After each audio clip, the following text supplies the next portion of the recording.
A special thank you to each of our subscribers who make this channel possible. Here's today's story. In a move that has sparked significant debate and controversy, the Trump administration has welcomed a group of 59 white Afrikaners from South Africa as part of a newly established refugee program. This initiative, announced earlier this year, aims to provide sanctuary for those who the administration claims are facing racial discrimination and violence in their home country. President Donald Trump characterized the situation in South Africa as a genocide against white farmers, a statement that has been met with widespread criticism from various quarters, including government officials and media outlets, as well as some Afrikaners themselves. The arrival of these Afrikaners comes at a time when the Trump administration has largely closed its doors to refugees from countries experiencing severe violence and poverty, including Haiti and Afghanistan. Al Jazeera correspondent Patty Colhane highlighted that the administration has prioritized the resettlement of Afrikaners, facilitating their entry into the U.S. while shutting down admissions from other regions. The South African government has vehemently rejected Trump's claims, asserting that they are completely false and rooted in misinformation. According to South African officials, Afrikaners remain one of the wealthiest and most privileged groups in the country, holding a disproportionate amount of land and wealth even after the end of apartheid. President Cyril Ramaphosa expressed concern over the U.S. government's stance, indicating that they believe the American administration has misinterpreted the situation in South Africa. Tensions between the U.S. and South Africa have been high, particularly after the expulsion of South Africa's ambassador following critical remarks about Trump. The South African government has pointed out that the claims of persecution are exaggerated, noting that Afrikaners are well integrated into society and continue to thrive in various sectors, including business and government.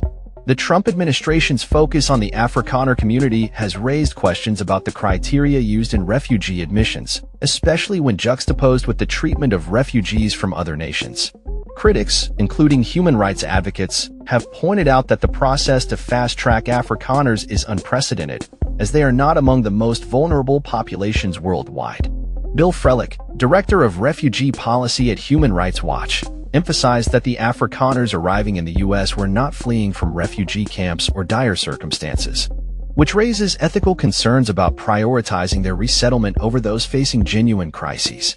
The first group of Afrikaners landed at Washington Dulles International Airport on Monday, where Deputy Secretary of State Christopher Landau welcomed them, expressing respect for their heritage and the challenges they have faced. However, the South African government maintains that the narrative of widespread persecution is misleading, attributing farm attacks and violence to the broader context of crime that affects all South Africans, regardless of race. While farm attacks have been a point of contention, they represent a small fraction of the overall crime rates in South Africa, which are alarmingly high across all demographics. The government has condemned violence against farmers but insists that it is not racially motivated.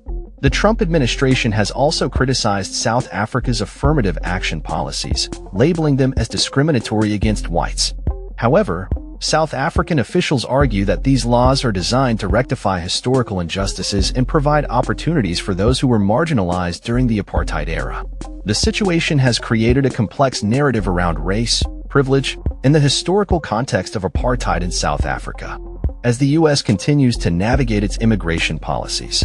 The focus on Afrikaners raises critical questions about the motivations behind refugee admissions and the broader implications for racial dynamics in both South Africa and the United States. With the Trump administration signaling a willingness to accept more Afrikaners in the coming months, the discourse around race and immigration is likely to remain a contentious topic in American politics. That's all for this story. We upload videos every day covering many different subjects, so hit that subscribe button to stay informed. Thanks for watching.